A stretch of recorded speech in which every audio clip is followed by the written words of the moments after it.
کسی کی آنکھ تمہاری وجہ سے کبھی نم نہ ہو، کیونکہ تمہیں اس کے ہر آنسو کا قرض چکانا ہوگا۔ کچھ وقت خدا کو دینے سے خود کا وقت سدھر جاتا ہے۔ اللہ سے مانگتے مانگتے رک کیوں جاتے ہو؟ اتنی جلدی مایوس کیوں ہو جاتے ہو؟ یا اللہ ہم سب کو اپنی گھر کی زیارت نصیب فرما، آمین۔ زندگی میں اگر آپ کے انتہائی عزیز اور قریبی لوگ بھی آپ سے دغا کر جائے، آپ کے خلاف ہو جائے، تب بھی اگر آپ صبر سے کام لیں اور اللہ پاک پہ کامل بھروسہ رکھیں تو اللہ پاک آپ کو وہ مقام عطا کریں گے کہ زمانہ دیکھتا رہ جائے گا۔ جو اللہ پر یقین رکھتے ہیں اللہ ان کے لیے وسیلے بنا ہی دیتا ہے۔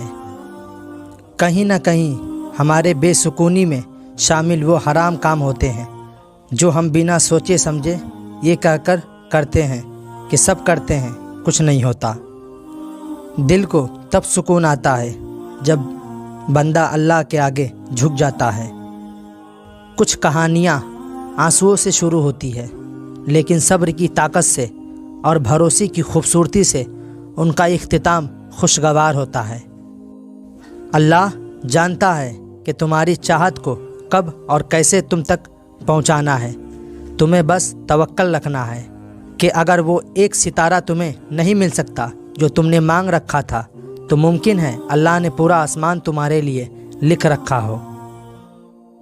قرآن پاک کی تلاوت کیا کرو، بے شک قرآن اپنے پڑھنے والوں کی سفارش کرے گا۔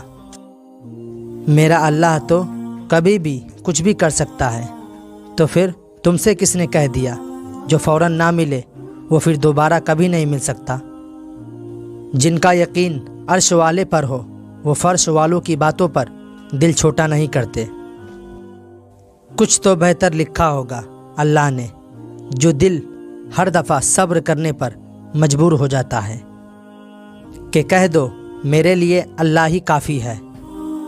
مایوس مت ہونا، وہ اللہ تمہارے ہر اداس لمحے کو سکون میں بدلنے پر قادر ہے۔ صبر رکھو اور اللہ کے فیصلوں پر خوش رہو، تمہیں بہتر نہیں بہترین ملے گا انشاءاللہ۔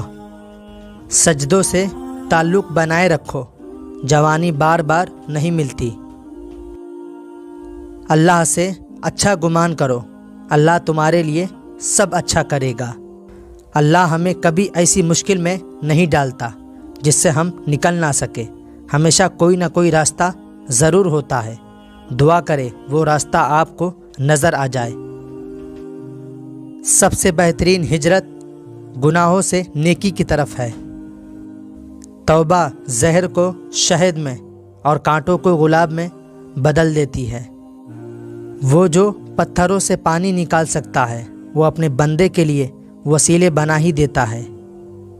جو اللہ چاہتا ہے وہی ہوتا ہے۔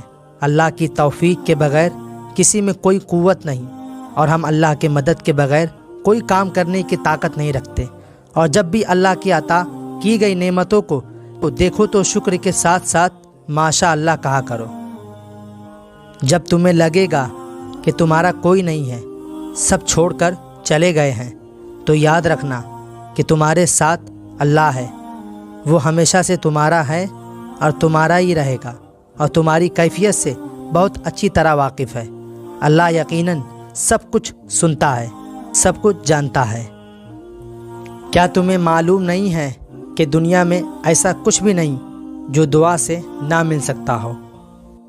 اللہ تو ہمیں سب کچھ آسانی سے دے سکتا ہے، پھر وہ توڑتا کیوں ہے ہمیں؟ کیونکہ ہم جب تک ٹوٹتے نہیں ہیں تب تک اللہ سے جڑتے نہیں ہیں۔ مگر ہم اللہ کی محبت تب دیکھتے ہیں جب دنیا کی محبتیں تھکا دیتی ہیں۔ جب اللہ دینے پر آتا ہے تو تمہارے مخالف کو بھی تمہارا وسیلہ بنا دیتا ہے۔ صبر سے رحمت کا انتظار کریں، جو چیز آپ کے لیے ہے وہ آپ ہی کے لیے ہی ہے۔ جب اللہ کی طرف سے تمہارے صبر کا صلہ آئے گا تب تم بھول جاؤ گے کہ تم نے کبھی کچھ کھویا بھی تھا۔ عنقریب کن فیکن کے معجزے ہوں گے، اور جلد ہی دعاؤں کو ان کی منزلیں ملے گی۔ ہو سکتا ہے جو تم مانگ رہے ہو تمہیں ملنے ہی والا ہو۔ جب کبھی میں ان لوگوں کے بارے میں سوچتا ہوں جنہوں نے مجھے تکلیف دیے تو یہ لائن مجھے بہت سکون دیتی ہے۔ اللہ انصاف کرنے پر آئے تو پتھر بھی بولنے لگتے ہیں۔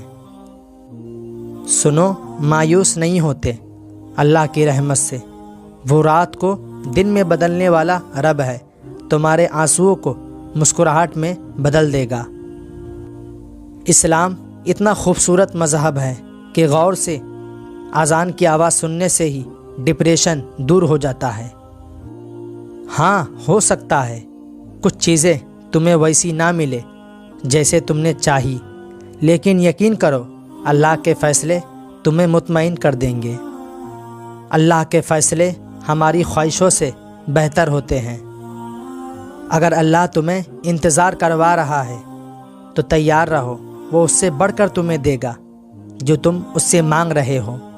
ایک شخص نے نبی کریم صلی اللہ علیہ وسلم سے پوچھا، اسلام میں کون سے اعمال افضل ہیں؟